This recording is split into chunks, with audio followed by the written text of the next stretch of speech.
Hey guys, how's it going? I'm out here at the golf course today, warming up for the tournament I'm going to play in, the Hero Makers golf tournament, raise money for kids in Mexico in children's homes. And I'm only 12 weeks out of my dislocated shoulder this summer from camp. So we'll see how today goes. A little rough, a little pain, but we'll be all right.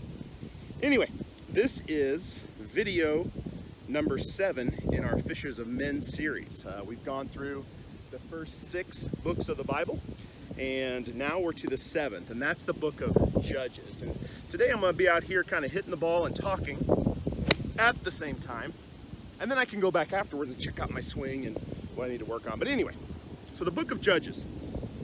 The book of Judges in the Bible is talking about a time after Israel took over the Promised Land. They really didn't have a leader necessarily.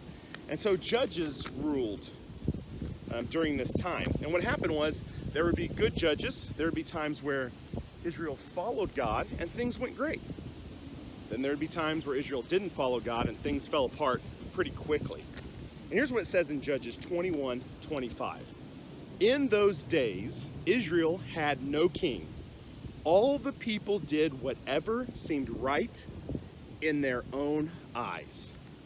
And when we don't recognize God as the one who gives us the laws, the rules, what's right and what's wrong, basically it's left up to people to do what they think is right in their own eyes. And there's a danger to that. There really is, because even throughout history, when we had times when people follow just what society says, what culture says, what they want to do. There's a lot of things I'm telling you right now that I want to do, but I'm not going to do because it's not right and it's not what I should do. And so we've got to follow God. We've got to follow the standard that is God. And today's society, you know, boy, it's been blurred what's right and what's wrong. And it seems like society's telling us whatever feels good, do it. Whatever you think is right, do it. If somebody tells us they think what we're doing is wrong, people jump all over. Don't you judge me. Don't you tell me what's right and what's wrong. I'll make that decision. And so when you have that attitude, you know, the question becomes, okay, so how do we define what's right and wrong as a society? What measuring tool do we use to do Whoa! That was crazy out there. The wind was so bad, but hopefully you could hear what I had to say. I don't even know. But at least I got a little practice in. Heading to the golf tournament now. Anyway, I want to finish up kind of what I was saying about right and wrong, and how do we decide what's right and what's wrong. If we listen to society, society changes its mind. Society changes its opinion. If we listen to our own opinions, our opinions change. But God is unchanging, it says in the Bible. He doesn't change his mind. He's constant, and so is the Word of God. And so if we rely upon the Bible and look to the Bible, that'll be unchanging. That's not going to be just blown to and fro with the wind. It's going to stay true. And so obviously as a Christian, obviously as a minister, I'm going to look to the Bible to decide what's right and wrong, and not just the opinions of famous people or my friends or Google, for crying out loud. You know, it's going to be crazy where you can find your opinions. But I'm going to look to the Bible. You have to make your decision where you're going to go to decide what's right and what's wrong. And obviously I suggest the Bible, but you're going to have to make that decision. And here's an example, and I harp on this all the time, but it's for myself as well.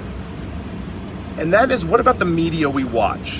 What we watch video-wise, YouTube, Netflix, Hulu, Amazon Prime, social media, whatever. What you're watching, how do you decide what's right and what's wrong? The world, I tell you right now, the world just says, watch it, no big deal. I've heard of 4-year-olds watching Walking Dead. I mean, why not? It's just crazy what the world will say as far as what we can watch.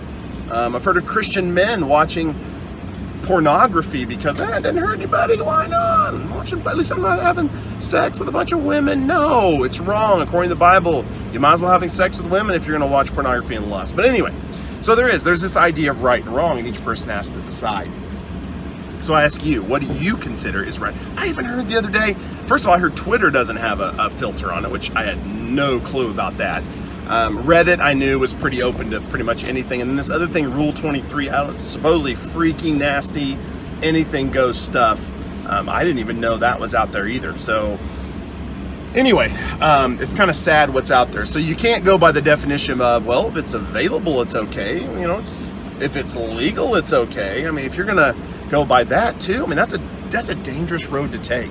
And we have to draw the line somewhere as Christians. We have to look for what's right and wrong, for what's in the Bible. And so, starting with myself, we need to look at that. I want to challenge you this week to do that. Really look at, is this right what I'm doing? Because if you make those wrong decisions, you know, God gives us those guidance and those rules for a reason, because He cares for us. He loves us. He doesn't want to see us go down those tough roads, and yet we just do what we think is right, and that heads down a destructive path. And at some point you look back and realize that. So I just pray for you today, and pray for myself that we'll see right and we'll see wrong, and we'll have the courage and wisdom to make those decisions. That's video number 7. Get ready for 8, and I'll have that up as soon as I can. I'm at the golf course. Woo! We'll see how it goes with my broken wing here today, but I'm going to do my best. So talk to you later.